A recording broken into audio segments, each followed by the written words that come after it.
Early on in our lessons, I mentioned that we were going to talk about different kinds of formatting. Formatting that affects the entire document, formatting that affects just a paragraph, formatting that affects only certain words that I've pre-selected, and we've seen a couple of those. We saw formatting the entire document involved maybe setting the orientation. Are we going to go portrait or landscape? What size paper are we going to use? We can set those things up, and those are good to do before you actually start your typing. It can be done afterwards, but suddenly your document rewraps itself, all of these paragraphs and so forth. So these are things that are good to do fairly early on as far as setting up the entire document. And then recently we saw that we could affect this paragraph by changing its font, for example. But maybe there are other things I want to do to draw attention to a paragraph. Maybe I'd like to indent the sides, temporarily increasing the white space and narrowing the paragraph, that is, narrowing where it word wraps as I'm typing. Maybe I want to change the line spacing, how much space there is between the lines in a paragraph. I grew up as a child of the 60s, and back then we had a mechanical typewriter. We didn't even have an electric typewriter where I grew up. So you would put the paper in the roller on your typewriter, and you would roll this, it was called the carriage. You would roll the carriage forward and bring the paper up to where you were going to type. So you would type, and when you finished a line, it wouldn't wrap. You would have to grab this little handle on the typewriter and drag it sideways, and that would roll the platen up so that you could get to the next line, and it would take that carriage and move it over to the beginning of the next line. By the way, any of you who have done any programming, you'll see this term carriage return and line feed. That's old school term for that stuff I used to have to do on a typewriter. But I digress. I'm also thinking of maybe in elementary school, junior high, we would be assigned to read a book and then we had to write a book report. And very often the teacher would say, I want that to be 2 pages double spaced.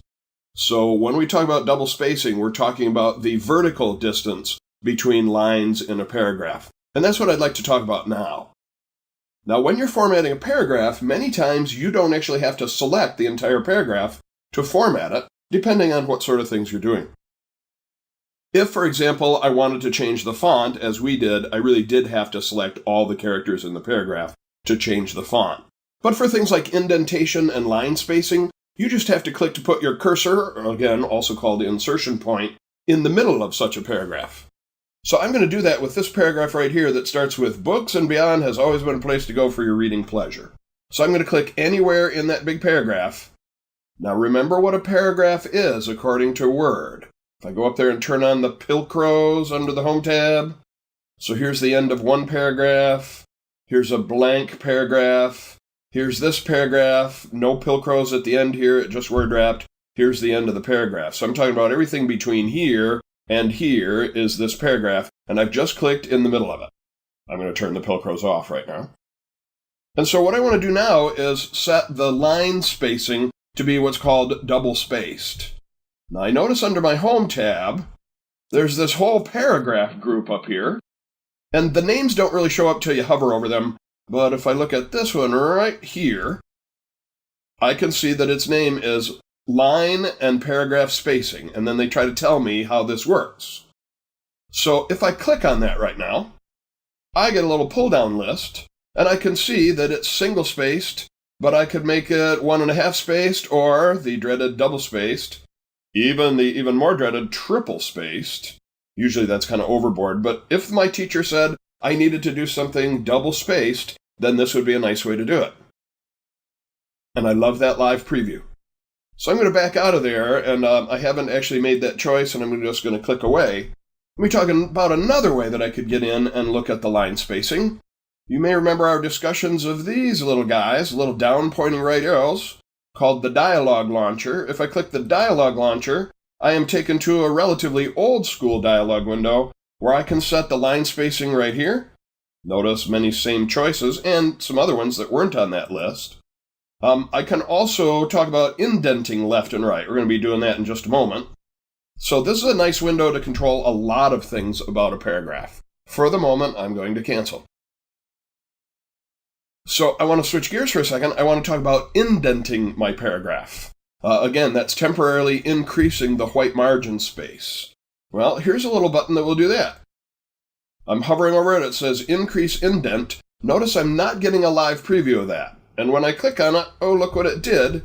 It indented the left side of that paragraph roughly a half an inch. Now, what if I want to indent the right-hand side of it? Turns out there's no button for that.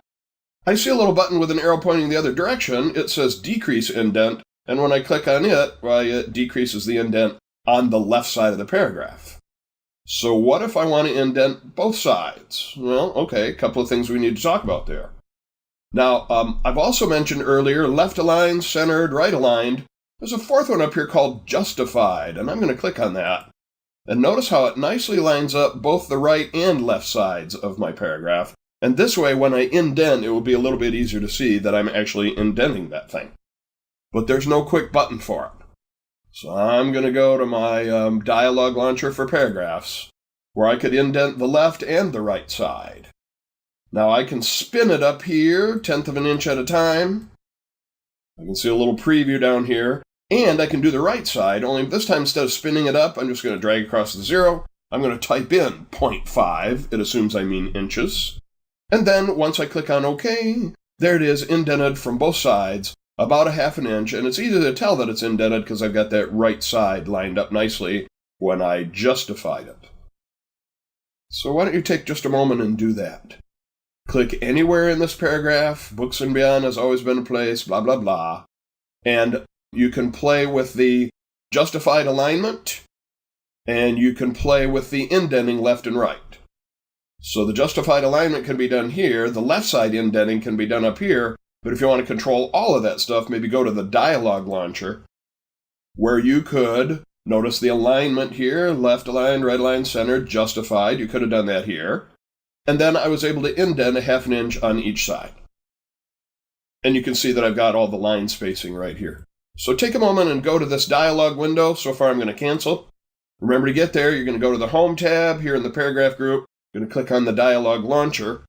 So let's increase left and right indent a half an inch. We'll make sure that it's justified so that both left and right are lined up nicely. And while you're at it, while you're in there, why don't you do the double spacing in there as well? That could be right here, double spacing. All right, your turn to catch up with me for that.